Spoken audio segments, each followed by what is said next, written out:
نحمده ونصلي على رسوله الكريم أما بعد فأعوذ بالله من الشيطان الرجيم بسم الله الرحمن الرحيم وإذ نجيناكم من آل فرعون يسومونكم سوء العذاب يذبحون أبناءكم ويستحيون نساءكم وفي ذلكم بلاء من ربكم عظيم۔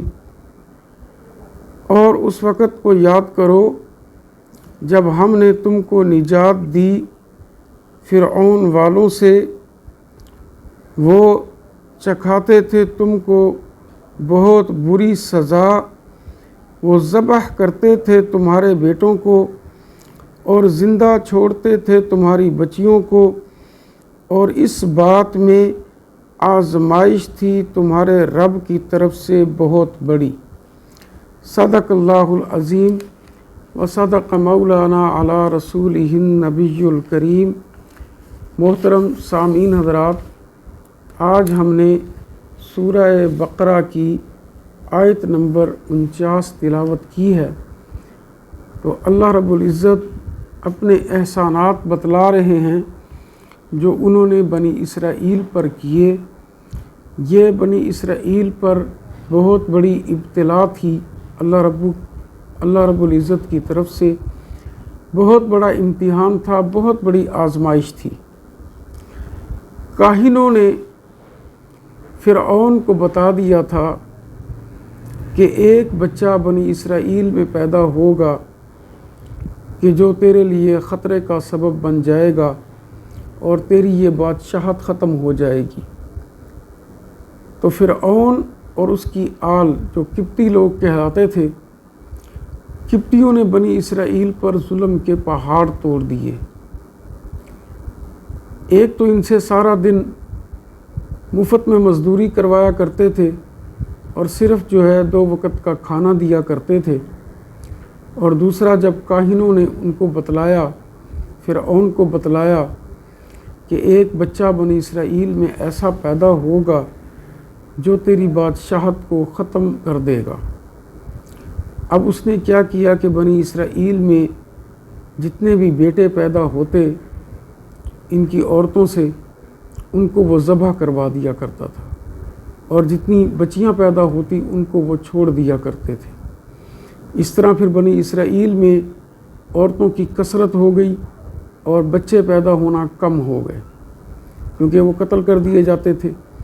یہ موسیٰ علیہ السلام کا معجزہ تھا کہ اللہ کریم نے ان کو زندہ رکھا، بلکہ زندہ رکھ کر وہ فرعون کے گھر میں ہی اس کی پرورش ہوئی، اور ماں کا دودھ بھی فرعون کے گھر میں ہی حضرت موسیٰ علیہ السلام کو ملنا شروع ہوا۔ یہ بنی اسرائیل پر بہت بڑی ابتلا تھی، بہت بڑی آزمائش تھی۔ اس کا ذکر اللہ کریم نے آج قرآن مجید میں یہاں پر کیا۔ فرمایا کہ وَإِذْ نَجَّيْنَاكُمْ مِنْ آلِ فِرْعَوْنَ، اور یاد کرو اس وقت کو جب ہم نے تمہیں آل فرعون سے نجات دی۔ اب آگے فرمایا کہ یسومونکم سوء العذاب، کہ وہ تمہیں ذلت ناک بہت بڑی سزا دے رہے تھے۔ کیا سزا دے رہے تھے؟ یذبحون ابناءکم، وہ تمہارے بیٹوں کو ذبح کر دیا کرتے تھے، تمہاری آنکھوں کے سامنے تم کچھ بھی نہیں کر پاتے تھے۔ یہ کتنی بڑی آزمائش اور کتنے دکھ اور کرب کی بات تھی کہ آپ کے سامنے، ان کے سامنے ان کے بچوں کو ذبح کیا جاتا تھا۔ اور آگے فرمایا کہ وَيَسْتَحْيُونَ نِسَاءَكُمْ، اور تمہاری جو بیٹیاں تھیں جنہوں نے بڑے ہو کر عورتیں بننا ہوتا ہے، فرمایا کہ وَيَسْتَحْيُونَ نِسَاءَكُمْ، اور تمہاری عورتوں کو زندہ رہنے دیتے تھے۔ فرمایا مردوں کے قتل اور عورتوں کے زندہ رکھنے کا عمل بنی اسرائیل کے ساتھ 2 مرتبہ پیش آیا۔ پہلی دفعہ یہ ظلم حضرت موسیٰ علیہ الصلوۃ والسلام کی پیدائش سے پہلے ڈھایا گیا، جب میں نے پہلے عرض کر دیا کہ جب نجومیوں نے یہ پیش گوئی کی کہ بنی اسرائیل میں ایک بچہ پیدا ہوگا جو فرعون کی سلطنت کے زوال کا باعث بنے گا، ٹھیک ہے، اس لیے اس نے جو ہے بچوں کو جو ہے وہ مارنا شروع کر دیا۔ اور بنی اسرائیل کے بچوں کے قتل کا دوسری دفعہ حکم فرعون نے اس زمانے میں دیا جب موسیٰ علیہ الصلوۃ والسلام نبی بن کر آئے اور تبلیغ کا کام شروع ہوا۔ اس وقت فرعون کو دوبارہ خطرہ ہوا کہ بنی اسرائیل کی تعداد بڑھتی جا رہی ہے، اسے کسی طرح کم کرنا چاہیے، چنانچہ اس نے حکم دیا کہ بنی اسرائیل میں جو بھی لڑکا پیدا ہو اسے پیدا ہوتے ہی قتل کر دیا جائے۔ اور اس آزمائش پر رب کائنات خود بول اٹھے، فرمایا کہ وَفِي ذَلِكُمْ بَلَاءٌ مِّن رَبِّكُمْ عَظِيمٌ، اور اس میں تمہارے رب کی طرف سے بہت بڑا امتحان تھا بنی اسرائیل کے لیے۔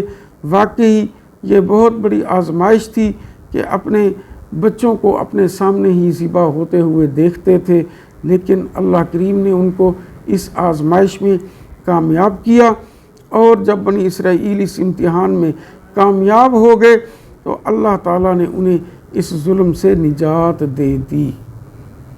دعا کیجئے کہ اللہ کریم میرے کہے سنو جملوں کو قبول اور منظور فرمائے، مجھے اور آپ سب کو عمل کرنے کی توفیق عطا فرمائے۔ رب تعالیٰ تمام بیماروں کو روحانی جسمانی شفاء کاملہ و عاجلہ و مستمرہ عطا فرمائے، اور اللہ رب العزت ارض فلسطین بیت المقدس کو یہودیوں سے آزادی عطا فرمائے۔ مجاہدین اسلام جہاں وہ جہاد کر رہے ہیں، اللہ کریم مجاہدین اسلام کی مدد اور نصرت فرمائے، ہم سب کا خاتمہ ایمان کامل پر فرمائے۔ وما علینا الا البلاغ المبین۔